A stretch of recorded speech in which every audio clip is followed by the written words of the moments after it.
Labor is the process wherein the baby descends into the birth canal and comes out vaginally. A lot of women, instead of going into labor with contractions, many times they suffer from what we call as premature rupture of membrane. Hello everyone, I am Dr. Archana, one of the senior consultants working with the Cloudnine group of hospitals. Today I would want to discuss with my pregnant moms about what actually labor means, when you should approach the hospital, and how do you differentiate labor from false labor.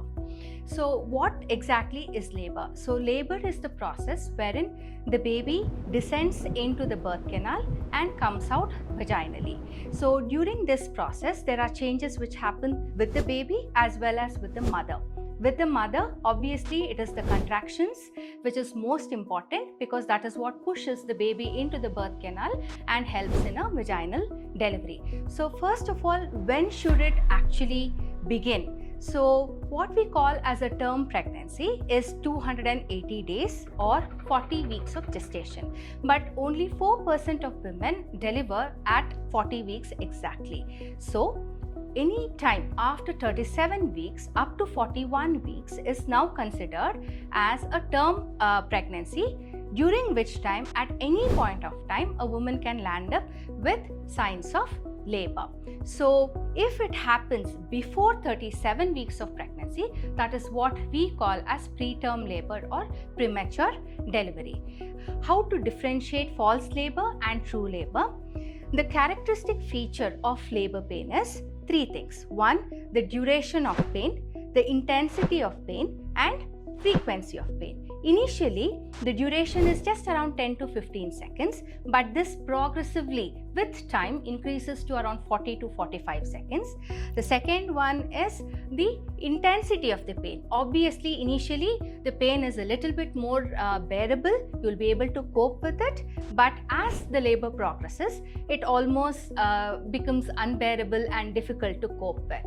Now, the third thing is frequency of the pain. So in a time span of 10 minutes, generally we expect in the early labor the pain having a frequency of around once or twice at max, but with time this will increase to 3 times or 4 times. False labor pain, you may have vague abdominal discomfort, backache.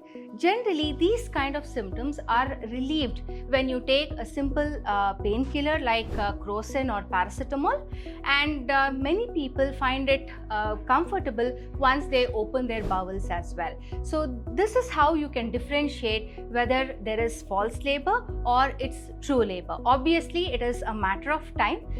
These are the features wherein you need to look for example, if there is any bleeding or if there is any continuous watery discharge, obviously any specific abdominal pain, backache, and most importantly is the fetal movements.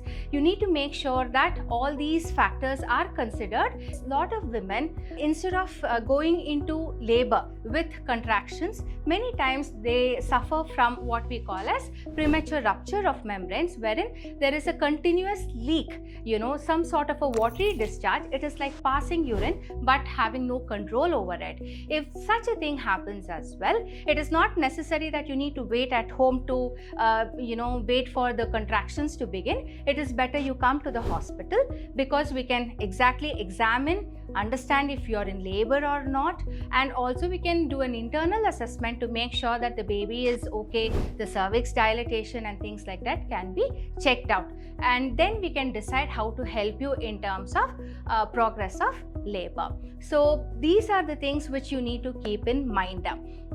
In case you're again less than 37 weeks and again the problem of leak is happening, this is also a sign that you need to come to your doctor, because there are specific things which we will do, especially depending on the period of pregnancy. For example, if it is early on, let's say less than 34 weeks, then we'll have to consider preparing the little one for delivery in terms of lung maturity and things like that. We give special medications to help the little one face the world once it comes out. At the end of the day, all said and done, just listen to your body. If you're uncomfortable, if you're not able to understand what is happening, or if you're in doubt, it's always safer to contact your doctor, come to the hospital, because only with examination, assessment, we'll be able to understand what is happening. So even if it means an additional trip to the hospital, please do not hesitate. Good luck and have a safe delivery.